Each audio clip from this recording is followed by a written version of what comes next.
U.S. authorities have ordered the grounding and inspection of 171 Boeing planes. The U.S. air giant is under heavy scrutiny over the safety of its popular 737 MAX 9 aircraft. The order comes after a fuselage panel blew out on an Alaska Airlines flight in midair, leaving a gaping hole in the side of the plane. It landed safely with no major injuries. From inside the cabin, a passenger captures the moment just after the giant hole appears. The mood is relatively calm, but some of those on board are using oxygen masks to breathe. This wasn't even the emergency door. The lights go out as the Alaska Airlines flight tries to make an emergency landing. An audio recording captures a tense few minutes as crew members try to bring the plane, with more than 170 people on board, safely back down to earth.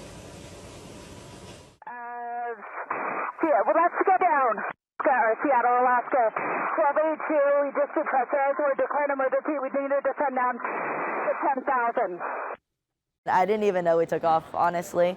And then, yeah, I'm sleeping and I just feel the plane drop. And it wasn't like any other turbulence, just because the masks had came down too. So that's when I knew, like, oh gosh, this is something way different. And yeah, I started freaking out. It's not yet known what caused parts of the plane's fuselage to fall off just after takeoff, but investigators say the situation could have been a lot worse had the aircraft reached its cruising altitude. The aircraft was around 16,000 feet and only 10 minutes out from the airport when the door blew. Fortunately, they were not at cruise altitude of 30,000 or 35,000 feet. Think about what happens when you're in cruise. Everybody's up and walking. Folks don't have seatbelts on. They're going to restrooms. The flight attendants are providing service to passengers. We could have ended up with something so much more tragic.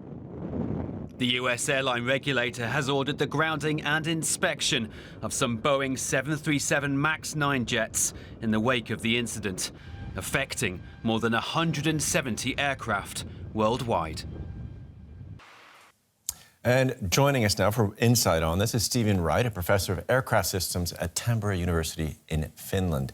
Thank you for joining us. I just want to ask you, what did you first think when you heard news of this incident? Well, I thought that the event sounded rather unusual. It's not often that you hear about holes appearing on aircraft. That said, this sort of event has happened before, and when it's happened previously, specifically to British Airways in 1990, it was because the wrong size bolts were used to hold a window in that wasn't a structural member of the aircraft. So, you know, this sort of stuff can happen, but it seems very unusual. And this plane on which this occurred was brand new, only 10 weeks old. How could this have happened, do you think? Well, it doesn't really make much sense to me. The plane's brand new, as you say. It's fresh out the factory. I understand it's been delivered, and then it hasn't been used very much by the operator. And it's only in this early phase that something has catastrophically happened to the aircraft. So the question that I'm asking myself is, because it's so new and it hasn't been through the airline's usual maintenance, this to me indicates something happening from the factory, something that hasn't been picked up. It's latent, it's hidden, and why would you go looking for it when you believe that it's perfectly fine? And U.S. regulators have ordered the grounding of 170 of these planes. What do you think they will be looking for? Well, from my understanding, I suspect they're going to require engineers, licensed aircraft engineers, to inspect these fastening plates. Effectively, they're covers covering this door option.